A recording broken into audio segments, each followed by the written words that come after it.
Welcome back to Data Center News Asia. Just realized that this is the first time after over 100, maybe 200 episodes, I figured out how to use your coffee machine. Well, it's the first time for everything. That's why we're the technical forefront of the industry. There you go. Those barcodes on the cups are very, very sophisticated, very modern stuff. We have a plug for an espresso there. We've been busy at GITEX this week. A lot of players coming from the Middle East, a lot of investors. I think there's been a lot of AI companies really kind of broadening up the landscape for potential customers. Let's see how it shakes out. And no one knows what's really happening with the architecture for some of these projects. Interesting few days. Yeah, and a super busy week for data center storage as well. So we need to get cracking. Yes, well, I guess first of all, speaking of customers for data centers, so there's been a lot of journalism swirling over the last couple of weeks around different reports and different analysis of Microsoft's pullback on capacity.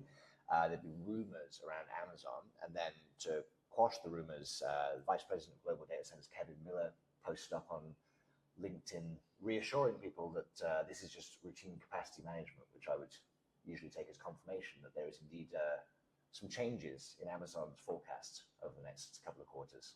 No, I think this is good news. Listen, I think it was Wells Fargo's were the ones who initially published the information saying pull back in line with what Microsoft are doing. Again, just to clarify, Microsoft have said they are committing to spending the $80 billion or so, which they had allocated. So recalibration, I think, is the way that it needs to be looked at. And I think it's the same for AWS. Kevin, pretty interesting that he's actually addressed this directly and on LinkedIn. To quote him, this is routine capacity management, and there haven't been any recent fundamental changes in our expansion plans. Yeah, I suppose we should probably remind people again, the Microsoft figures $80 billion of CapEx spend for this year, ending at the end of next month, June. That is up almost 60% from the year before, and 30. I think it was 22 billion between every year between 2018 and 2021, 22. Amazon has been higher over those couple of years, but we're still looking at, even if they were to not spend as much next year as they did this year, we're still talking multiples of spend from a couple of years ago, and that's all new spend, new capacity, not including the existing pipeline. So it's still a roaring business. Yeah, and that speaks to some of the other news. So we've got like 12 stories today, so we're going to have to kind of run through these slightly quicker than we'd probably like to. Let's go to Japan. Yeah. Congratulations to PDG. Yeah, launching their new Tokyo facility. So this is the Saitama project, which we've been reporting on for 3 years, I think 4 years actually, maybe. I think it was first announced in 2021. So the first 48 megawatts is now live. I was lucky enough to see this site at the most recent time in Japan, but tail end of last year. And yeah, great looking site. So this is the first phase of 48, and then there's going to be an additional 48 built next door. So yeah, congratulations to everyone at PDG involved on getting this project done. Interesting that they've switched this whole 48 megawatt phase on. Got ready at one time. The data halls aren't fit out. Okay, so it's gone live, ready for the first customers, I guess, but not exactly completely fit out. Yeah, and they talk about in the press release about being AI ready, so it can support racks up to 140 kilowatts a rack and all that good stuff. So again, congratulations. Japan, of course, tier 1 market for exciting ship importing, provided there's no erroneous tariffs on them, obviously. SoftBank have broken ground on their data center campus in Hokkaido. This is up near the popular skiing resorts in the Nikkei. This is a potential 1 gigawatt campus, and this is what we're seeing a lot of local players do in Japan, is taking these risky locations, but outside of the Western cloud AZ architecture locations, and developing potentially very interesting domestic projects. Yeah, so the first phase of this project, you mentioned the gigawatt number. First phase of this is 50 megawatts, which will be delivered by, they say 2026, which, given Japan timeline, seems ambitious. Typically, you kind of say almost 3 years, 33 months, I think is kind of the average. So, yeah, interesting that they cite 2026, who knows. What was also interesting is it mentions in the article almost or up to 50% will be of the capital costs will be provided from subsidies from Japan's Ministry of Economy, Trade and Industry. So, subsidized facility here, it seems. And I think the idea is that they're going to have government AI workloads and things like that in there. That could potentially explain the faster build timeline if they've got government endorsement, government players on board. But SoftBank also still developing that 150 megawatt site in the Sharp LCD factory, and they are a big investor in Stargate as well. So SoftBank is getting in on the sector. Yeah. Over to Korea now, right? KT Cloud, yes, they have been selected as the operator for the Guro Data Center, which we did report on a little while ago. This is the one in Gaibongdong area of Seoul, which is an area that I am very familiar with, of course. Yeah, so what's the news here? Yeah, so Capstone Asset Management are the ones responsible for developing the site. So yeah, like I said, it's been rumored KT Cloud were going to be the operating partner for this for quite a while, and that's now seemingly confirmed. Looking at a go live date of April 28th, so 2 years from now. There's two numbers reported in terms of the IT. I think the correct IT load is 19.8. I think the 30 megawatt number refers to the feed, would be my assumption on this. But yeah, in an interesting location, like I think they are going to be in the AZ's. Here, I don't have the AZ map in front of me, but I was looking like at it would be. Gaibongdong on Google. Yeah, it's halfway between the sort of real CBD locations and Incheon, which is kind of the furthest frontier of the AZs in Seoul. Yeah, the AZs in Seoul run from the northwest to the southeast, almost on a diagonal line. And this is, yeah, I think probably sits in. Southeast Asia, Yep. PLDT have finally launched. I said finally, not that it's late, but we've been talking about this story for a while. It's the biggest data center being built in the Philippines at the time. Maybe it's not anymore, but it was when it was signed up. The Santa Rosa data center, 50 megawatts. You've got the STT one in the north as well, which is larger. Well, this started first. It was around, no. Sorry, I'm saying disparaging. It's yeah. Well, anyway, congratulations to the team at PLDT. It's I have seen the site several times. We saw it a couple of weeks ago as well. Wasn't quite finished at that stage, but now it seemingly is. 10 megawatts of the 50 is now live. So yeah, again, congratulations to the team. It's probably the first live of the new wave of hyperscale, new hyperscale greenfield developments in Vitro Santa Rosa is a much better name than the usual like PH16 or whatever we would normally call them. So you mentioned STT. They are also broken ground further behind on their third site in Jakarta. This is Jakarta 3. Sorry, STT, just not your naming conventions there. This is out to the west. GIIC, which is the closest of the kind of the three major industrial parks where a lot of the hyperscale development is happening. So this is one campus.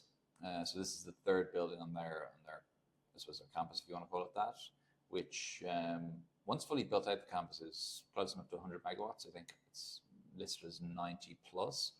The four buildings are, I think they're all slightly different. I think the first one has got a lower IT.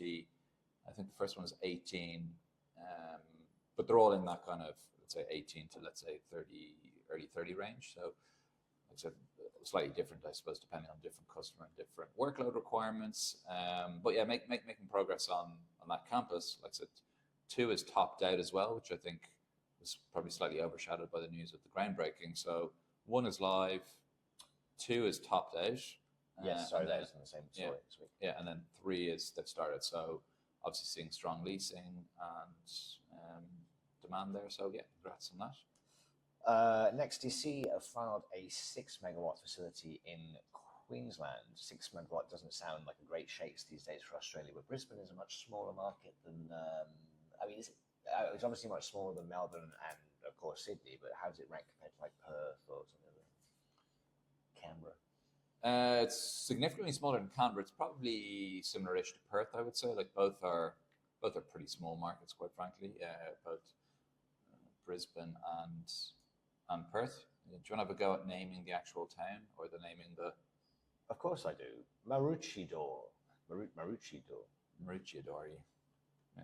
I think I was close. Maroochydore. Yeah, Australians wouldn't have had the extra E on the end. But this is effectively a hometown development for NEXTDC. They are, of course, headquartered in Brisbane, and a lot of the team is based there. So, they're pretty solid home ground. And I'm pretty sure they are I haven't actually checked the Brisbane leaderboard, but I'm pretty sure NEXTDC has got most live capacity in that city as well. Yeah, so it's actually in the Sunshine Coast International. Yeah, so you've mentioned Brisbane a few times, but Sunshine Coast. Brisbane, Gold Coast, Yeah, anyway, Queensland. Yes, Adani connects. This is a bit of a different scale announcement here. So, India now. Yes, Adani Group have announced they are planning to spend $10 billion on 2 1 gigawatt data centers, and this is the location here. I'm assuming Mumbai. It gives 3. Yeah, it's Maharashtra, Gujarat, and Tamil Nadu, which is 3 of the. Tamil Nadu is Chennai, Maharashtra is kind of Mumbai area, and Gujarat is, I want to say, northish. Yeah, I think it's near Delhi. Apologies if getting that wrong, but I think the crux of the story is, again, hoping to capitalize on the AI boom, and obviously the Indian government and all the various states are very supportive. So I think this is just kind of more on that general piece. Yeah, the way Bloomberg has reported this, it seems to suggest it may be separate to the Adani Edge Connects joint venture. So maybe this is some kind of Adani India domestic project, but that's just what Bloomberg is saying, not me. Okay. NTT building in Hyderabad. I only searched this with AI, so I've got a Crore figure. How much is this one? $1.2 billion was the figure that I saw, and then in crore it's 10,500 crores. Yeah, which is what? How many lakhs? Lakhs, crore or something? I don't know. Yeah, but this is interesting. Building this with Neysa Networks, which apparently has got quite a lot of the old management team from NTT and the firm they acquired, NetMagic. And this is, again, looking at AI. Apparently they've got about 25,000 GPUs, or the plan is to have about 25,000 GPUs and 400 megawatts of IT. Lovely.